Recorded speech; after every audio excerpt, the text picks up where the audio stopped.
Assalamualaikum warahmatullahi wabarakatuh. Perkenalkan, kami dari kelompok 3 Akan membawakan pembahasan yang ketiga, yaitu manajemen memori. Yang pertama akan dibawakan oleh rekan saya, Nur Fadilah. pengertian sistem operasi memori dan manajemen memori. Adapun yang perlu kita ketahui terlebih dahulu yaitu sistem operasi yaitu perangkat lunak sistem yang bertugas untuk melakukan kontrol dan manajemen perangkat keras serta operasi-operasi dasar sistem, termasuk menjalankan perangkat lunak aplikasi seperti program-program pengolah kata dan peramban web. Yang kedua yaitu memori. Memori yaitu pusat dari operasi pada sistem komputer modern yang berfungsi sebagai tempat penyimpanan informasi yang harus diatur dan dijaga sebaik-baiknya. Yang ketiga yaitu manajemen memori. Manajemen memori yaitu suatu kegiatan untuk mengelola memori komputer. Proses ini menyediakan cara mengalokasikan memori untuk proses atas permintaan mereka, membebaskan untuk digunakan kembali ketika tidak lagi diperlukan, serta menjaga alokasi ruang memori bagi proses. Sistem operasi memberikan tanggapan terhadap manajemen memori. Adapun aktivitasnya yang pertama yaitu menjaga dan memelihara bagian-bagian memori yang sedang digunakan dan dari yang menggunakan, memutuskan proses-proses mana saja yang harus dipanggil ke memori jika masih ada ruang di memori, mengalokasikan dan mendelokasikan ruang memori jika diperlukan. Adapun jenis-jenis memori dan manajemen memori, yang pertama yaitu memori kerja dan memori dukung. Memori kerja terdiri dari ROM, PROM, EPROM, dan EEPROM. Yang kedua yaitu RAM, dan yang ketiga yaitu change memory. Memori dukung terdiri dari floppy, hard disk, CD, dan lain-lain. Yang ketiga yaitu manajemen memori. Manajemen memori terdiri dari memori dengan sweeping dan tanpa sweeping.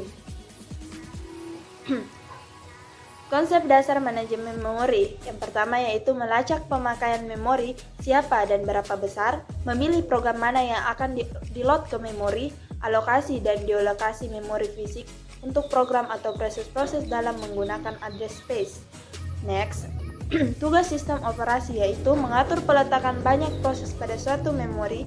Memori harus dapat digunakan dengan baik, dapat memuat banyak proses dalam satu waktu. Selanjutnya, keuntungan dari memori maya itu sendiri yang pertama yaitu large address space, membuat sistem operasi seakan-akan memiliki sejumlah memori melebihi kapasitas memori fisik yang ada. Yang kedua yaitu proteksi. Proteksi, setiap proses di dalam sistem memiliki virtual address space. Yang ketiga memori mapping, untuk melakukan pemetaan image dan file-file data ke dalam alamat proses shared virtual memory meskipun tiap proses menggunakan address space yang berbeda dari memori maya. Saya akan melanjutkan materi selanjutnya. DMA atau Direct Memory Access adalah suatu hardware special chip yang dapat mengontrol aliran bit data antara memori RAM dan beberapa controller dari IO device tanpa memerlukan intervensi dari CPU secara terus-menerus, atau mengakses dan mengontrol memori sistem tanpa intervensi CPU secara terus-menerus.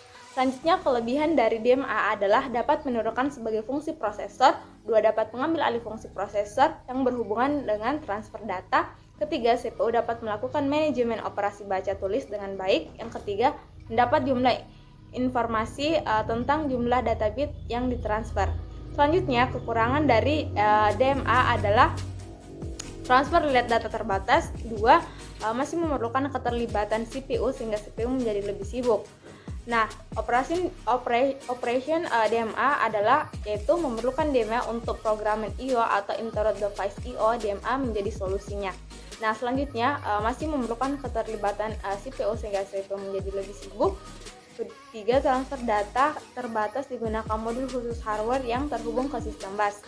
Selanjutnya, cara kerja DMA yaitu CPU mengirim data data berikut ke si DMA controller. Selanjutnya, perintah read dan write, alamat device yang akan diakses, alamat awal blok memori yang akan dibaca atau ditulis, jumlah blok data yang ditransfer, CPU mengeksekusi program lain. Selanjutnya, DMA controller mengirim seluruh blok data per satu word langsung ke memori tanpa melibatkan CPU. DMA controller mengirim interrupt ke CPU jika telah selesai. Selanjutnya, pack replacement adalah Sistem operasi dapat memindahkan suatu proses dari memori fisik lalu menghapus semua bingkai yang semula digunakan dan mengurangi level all multiprogramming dengan mengurangi jumlah proses yang berjalan dengan cara penggantian halaman. Itulah pack replacement.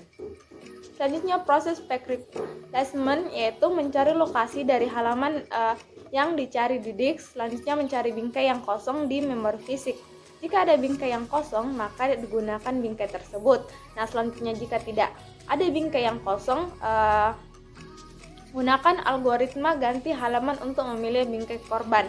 Selanjutnya pindahkan bingkai korban tersebut ke disk dan sesuaikan tabel halaman.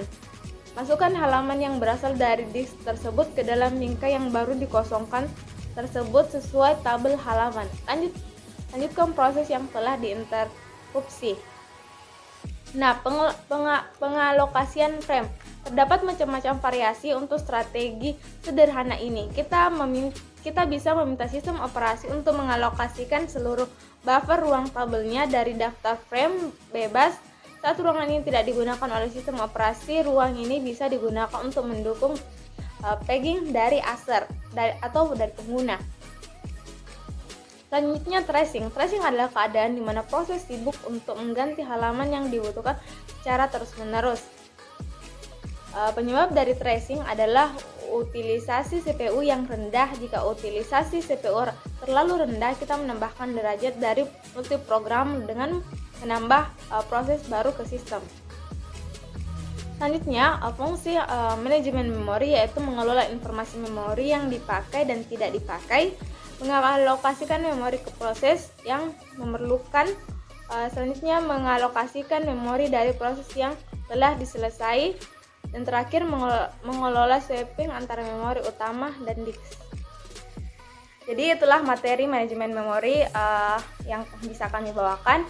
Lebih dan kurangnya mohon dimaafkan.